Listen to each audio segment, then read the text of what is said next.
नमस्कार, मी विलास मोहल्ले आणि आपण पाहता झी टीव्ही न्यूज मराठी.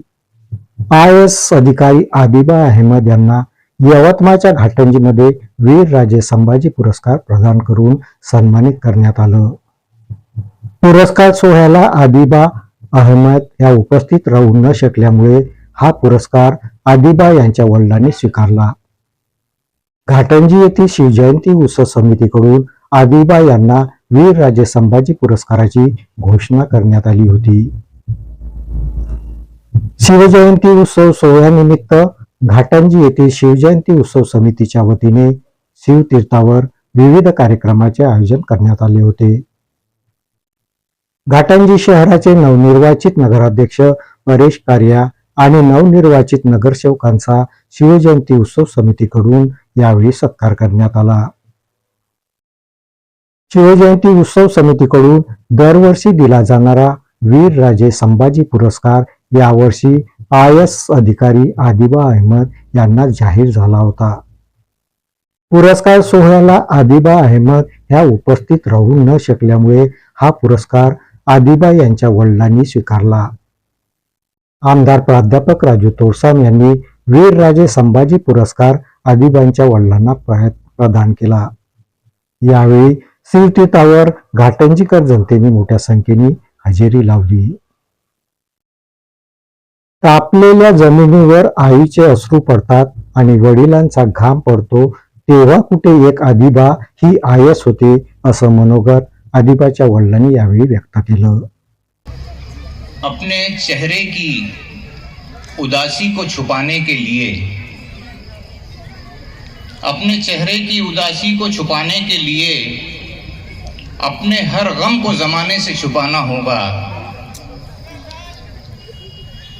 और अपनी तरक्की की अगर तुमको ख्वाहिश है तो हमको हर हाल में बच्चों को पढ़ाना होगा.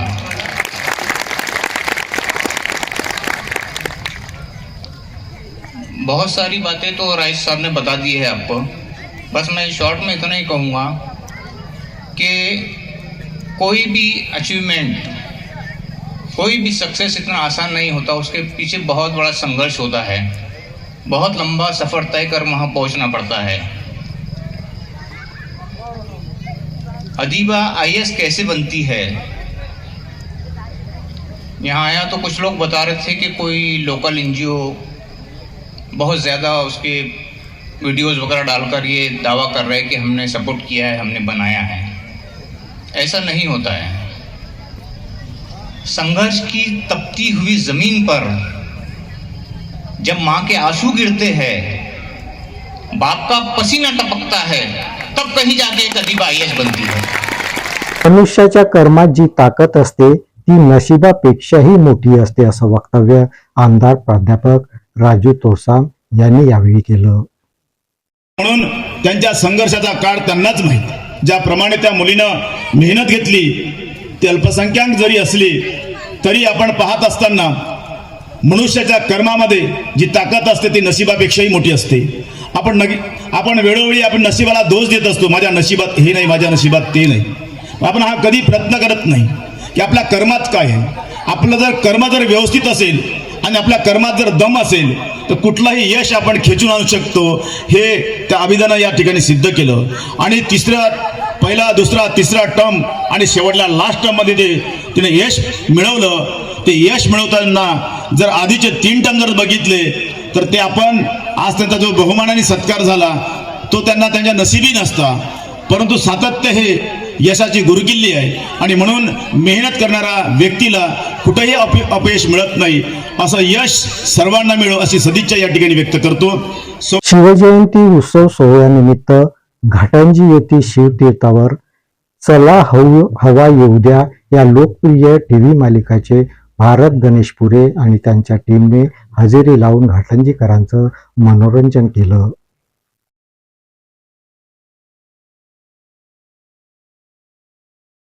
म्हणून आम्ही घरी राहिलो का मग मै बायको मला अल्बम आणून दाखवते, साडीचे अल्बम दाखवते, ड्रेसचे अल्बम दाखवते.